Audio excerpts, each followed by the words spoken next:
Hi Amigos, నమస్తే. అందరూ ఎలా ఉన్నారు? బాగున్నారని అనుకుంటున్నాను.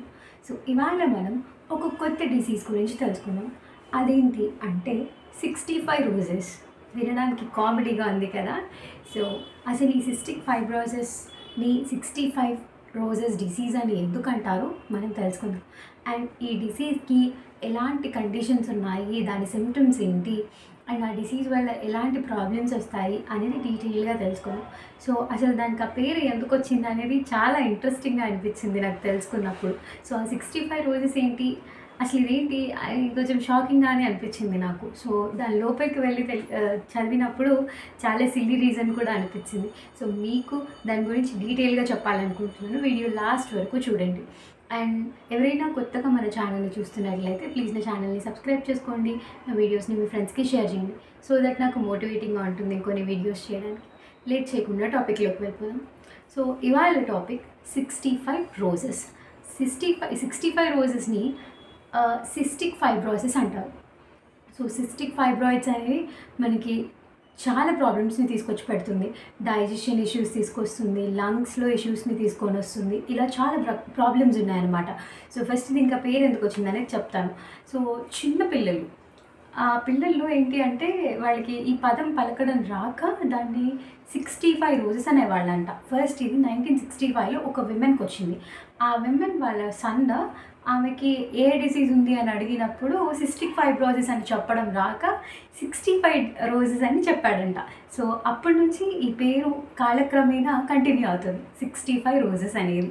చాలా సిల్లీగా అనిపించింది, కానీ ఆ పిల్లడికి పలకడం రాకపోవడం వల్ల ఇలా అయ్యింది. కానీ కాలక్రమేణా సిస్టిక్ ఫైబ్రోసిస్ అనే పేరు ఎందుకు దానికి నెగిటివ్గా ఉంచడం, ఇలానే బాగుంది కదా అని చెప్పేసి దాన్ని కంటిన్యూ చేస్తున్నారనమాట. సో అసలు ఈ ప్రాబ్లం ఎందుకు వస్తుంది అంటే CFTR అనే జీన్స్, మన సెల్లో చాలా జీన్స్ ఉంటాయి. మన సెల్లో DNA ఉంటుంది. ఆ DNA మీద కొన్ని జీన్స్ ఉంటాయి. ఆ జీన్స్ కొన్ని లక్షణాలకి రెస్పాన్సిబుల్ అనమాట. సో ఈ CFTR అనేది జీన్స్, ఆ జీన్స్ అనేది మ్యూటేషన్ జరగడం వల్ల, ఆ జీన్స్లో ఎర్రర్స్ రావడం వల్ల మనకి సిస్టిక్ ఫైబ్రాయిడ్స్ అనే కండిషన్ వస్తుంది. సో ఈ సిస్టిక్ ఫైబ్రాయిడ్స్ అనేది మనకి ఊపిరి తీసుకోవడం ఇబ్బందిగా అనిపిస్తుంది, తరచూ దగ్గు రావడం, ఇలాంటి చాలా ప్రాబ్లమ్స్ ఉంటాయన్నమాట. సో మేజర్గా ఏమవుతుంది అంటే మన డైజెస్టివ్ జ్యూసెస్ని, మన లంగ్స్ నుంచి ప్రొడ్యూస్ అయ్యే మ్యూకస్ని ఇది గట్టిపరుస్తుంది, చాలా హార్డ్గా చేస్తుంది అనమాట. సో దీని ప్రాబ్లమే ఇది. ఇలా ఉండడం వల్ల మనకు ఊపిరి తీసుకోవడంలో చాలా డిఫికల్టీస్ ఉంటాయి. అండ్ ఆ మ్యూకస్ గట్టిగా అయిపోయింది అనుకోండి, ఏ మూమెంట్ కూడా చాలా స్మూత్గా ఉండదు. యూజువలీ అవి స్మూత్గా ఉండాలి, ఆ మ్యూకస్ అనేది చాలా జారుడు స్వభావంతో ఉండాలి. కానీ ఆ స్లైమీ నేచర్ లేకుండా చేస్తుంది అనమాట ఈ సిస్టిక్ ఫైబ్రాయిడ్స్ అనేవి. లంగ్స్లో ఊపిరి తీసుకోవడానికి చాలా ఇబ్బంది అవుతుంది. సిస్టిక్ ఫైబ్రాయిడ్స్ పెద్దగా ఉంటే ఇంకా ప్రాబ్లం అవుతుంది. కొన్ని సందర్భాల్లో అయితే ఆ లంగ్స్ని మనం ట్రాన్స్ప్లాంటేషన్ చేసే సిచ్యువేషన్ వరకు వెళ్తుందన్నమాట. సో ఈ CFTR జీన్స్ అనేది ఒక సర్టెన్ ప్రోటీన్ని ప్రొడ్యూస్ చేస్తుంది. ఆ ప్రోటీన్ ఫంక్షన్ ఏంటి అంటే మన మ్యూకస్ని సాఫ్ట్ చేయడమే దాని పని. సో ఈ జీన్ అనేది మ్యూటేట్ అవ్వడం వల్ల ఈ డైజెస్టిక్ జ్యూసెస్ కానీ, ఇంకా ఈ లంగ్స్ నుంచి వచ్చే మ్యూకస్ కానీ గట్టిపడిపోతాయి. సో దాన్ని సాఫ్ట్ చేసేవాళ్ళు ఎవరు ఉండరు అనమాట. అందుకని ఇవి గట్టిగా అయిపోతున్నాయి. సో ఇప్పుడు CFTR జీన్స్ మాడ్యులేటర్స్ అని కొత్తగా వచ్చాయి. సో ఈ మాడ్యులేటర్స్ ఏం చేస్తాయి అంటే జీన్ ఎడిటింగ్ చేస్తాయి. సో ఈ CFTR జీన్ని ఎడిట్ చేస్తాయి అన్నమాట. సో ఎక్కడైతే మిస్టేక్ ఉందో అది వెళ్ళి ఆ మిస్టేక్ని కరెక్ట్ చేస్తుంది.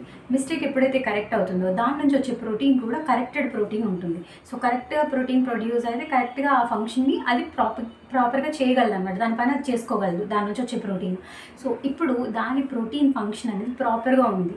సో అదేం చేస్తుంది అంటే ఈ మాడ్యులేటర్ వల్ల మన DNA అనేది ఏదైతే జీన్ ఉందో CFTR జీన్ అనేది అది ఎడిట్ అయిపోతుంది. అది ఎడిట్ అయిపోయిన తర్వాత దాని నుంచి వచ్చే ప్రోటీన్ కూడా కరెక్ట్గా ఉంటుంది. ఆ ప్రోటీన్ వెళ్ళి మన లంగ్స్ నుంచి ప్రొడ్యూస్ అయ్యే మ్యూకస్ ఏదైతే ఉందో దాన్ని సాఫ్టెన్ చేస్తాయి. సో ఆ మ్యూకస్ అనేది స్మూత్గా స్లైమీ నేచర్తో ఉండడంతో పాటు గ్యాస్ట్రిక్ జ్యూసెస్ కూడా నార్మల్గా ఉంటాయి. సో మనకి డైజెస్టివ్ ఇష్యూస్ రావు.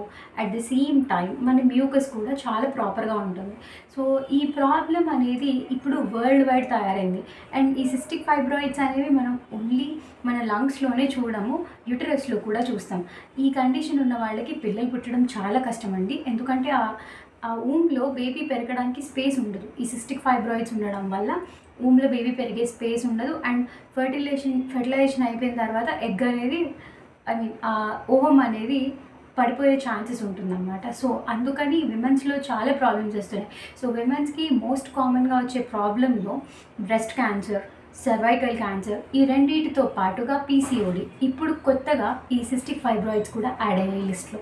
సో ఈ 4 ప్రాబ్లమ్స్ ఏ విమెన్‌ని కదిలించినా కూడా ఈ 4 ప్రాబ్లమ్స్ ఖచ్చితంగా రెండన్నా చెప్తారండి. ఎందుకంటే పీసీఓడి కామన్‌గా ఉంటుంది. ప్రతి 10 మెంబర్స్‌లో 8 మెంబర్స్‌కి కూడా ఈ ప్రాబ్లమ్ ఉంటుంది.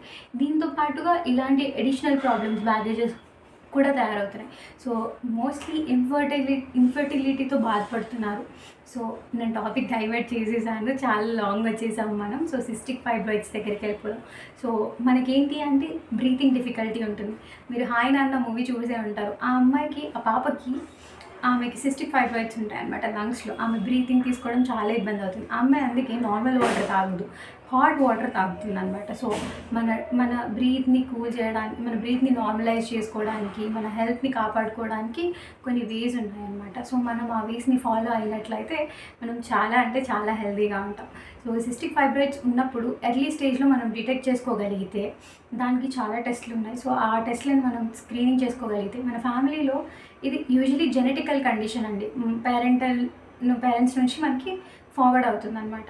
సో అలా మనకి పేరెంట్స్ నుంచి వస్తుంది కాబట్టి ముందు జనరేషన్ వాళ్ళకి ఎవరికైతే ఉందో ఇప్పుడు ఉన్న వాళ్ళకి అంటే ఫర్దర్ జనరేషన్కి వస్తుంది అనుకుంటే ప్రీనాటల్ డయాగ్నోసిస్ చేసుకోవచ్చు. సో బేబీ కడుపులో ఉండగానే బేబీకి ఎలాంటి డిసీజెస్ ఉన్నాయి అని కూడా మనం ఫైండ్ అవుట్ చేయొచ్చు. ఈ ప్రీనాటల్ డయాగ్నోసిస్లో చాలా అడ్వాన్స్డ్ స్టేజ్లో ఉన్నాం మనం. సో ఇలాంటి డిసీజెస్ని మనం ముందుగా ఐడెంటిఫై చేసినట్లయితే బై బర్త్ మనం వాళ్ళని కేర్ఫుల్గా చూసుకోవచ్చు.